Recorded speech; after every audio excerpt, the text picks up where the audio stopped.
উঠিয়া 5.5 লক্ষ লোকের ঘাড়ের উপরে প্রায় 13 লক্ষের উপরে অধিক এই যে রোহিঙ্গা রোহিঙ্গারা অবস্থান করতেছে, এটা একটা ভয়াবহ অবস্থা সৃষ্টি হতে পারে।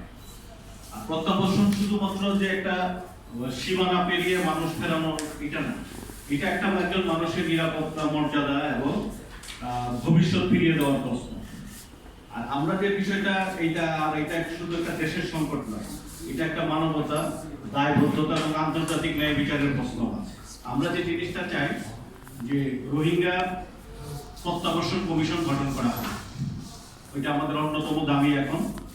এবং এই নির্বাচিত, আপনাদের মাধ্যমে নির্বাচিত সরকারের কাছে এই কমিশনের মাধ্যমে কি কাজটা করবে, এই কমিটি মূলত তদারকি, সমন্বয়, সুস্পষ্ট রোডম্যাপ প্রণয়ন এবং জবাবদিহিতা নিশ্চিতকরণ, স্থানীয় জনগণ এবং অংশীজনদের সঙ্গে প্রত্যাবর্ষণের নিয়মিত অগ্রগতি জানানোর দায়িত্ব পালন করবে। আর দ্বিতীয়ত হলো, জাতিসংঘ শুধু উদ্বিগ্ন আর তীব্র নিন্দা জ্ঞাপন করার জন্য প্রতিষ্ঠা হয়ে যায়। এখানে মানুষের মানবতা, দায়বদ্ধতা, ন্যায় বিচার অনেকগুলো বিষয় জড়িত আছে।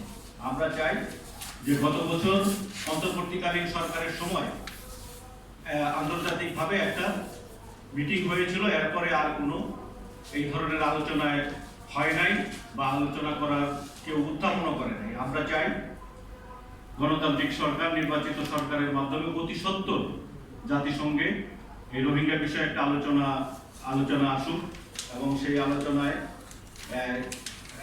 মর্যাদাপূর্ণ এবং টেকসই প্রত্যাবর্ষণের জন্য সুস্পষ্ট রুটম্যাপ এবং মিয়ানমারের সংগঠিত নৃশংসতার আন্তর্জাতিক বিচার এবং জবাবদিহিতা নিশ্চিত করার বিষয়ে যেন গুরুত্ব দেওয়া হয়। আমার পক্ষ থেকে আপাতত এই পর্যন্তই। আমি আবার মডারেটর আমাদের রেজাবের কাছে দিচ্ছি। ধন্যবাদ। এখন আমাদের মোহাম্মদ ইকবাল ভাই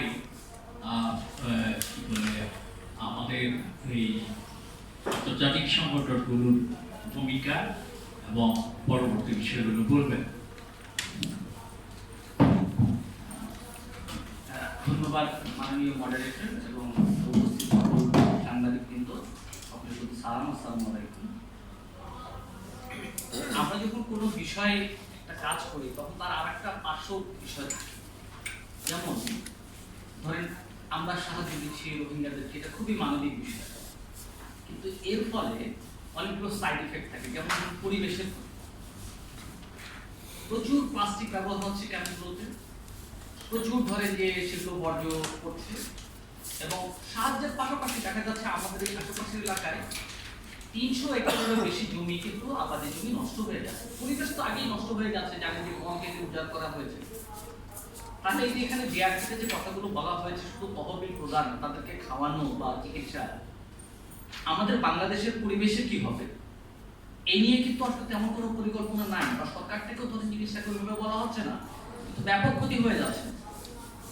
তাহলে আমরা মনে করি যে শুধু হিউম্যানিটেরিয়ান রেসপন্স এটা না, এটার সাথে একটা পরিবেশগত রেসপন্সও থাকবে, যে পরিবেশ কিভাবে আমরা পুনরুদ্ধার করতে পারি, এটা প্ল্যানে অন্তর্ভুক্ত করা খুবই জরুরি।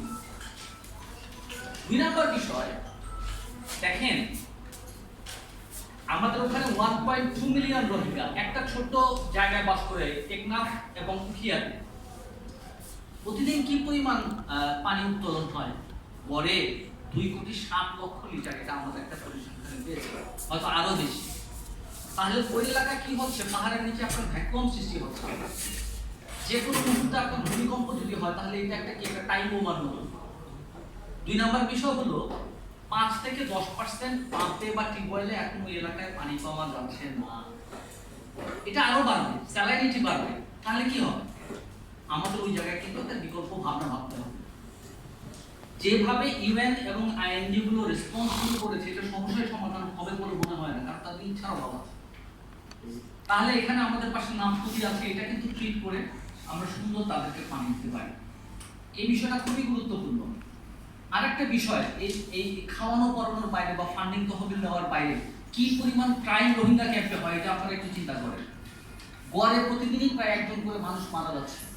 কি পরিমাণ আর্মস ডিলিং হচ্ছে, কি পরিমাণ ইয়াবার ব্যবসা হচ্ছে, কি পরিমাণ লোকাল টেনশন রেজ করেছে। তাহলে গভর্নমেন্ট, ওখানে যারা আইন শৃঙ্খলা রক্ষার বাহিনী আছেন, তাদেরকে কিন্তু এই বিষয়টা খুবই স্ট্রিক্টলি মেনটেন করা দরকার বলে মনে করি।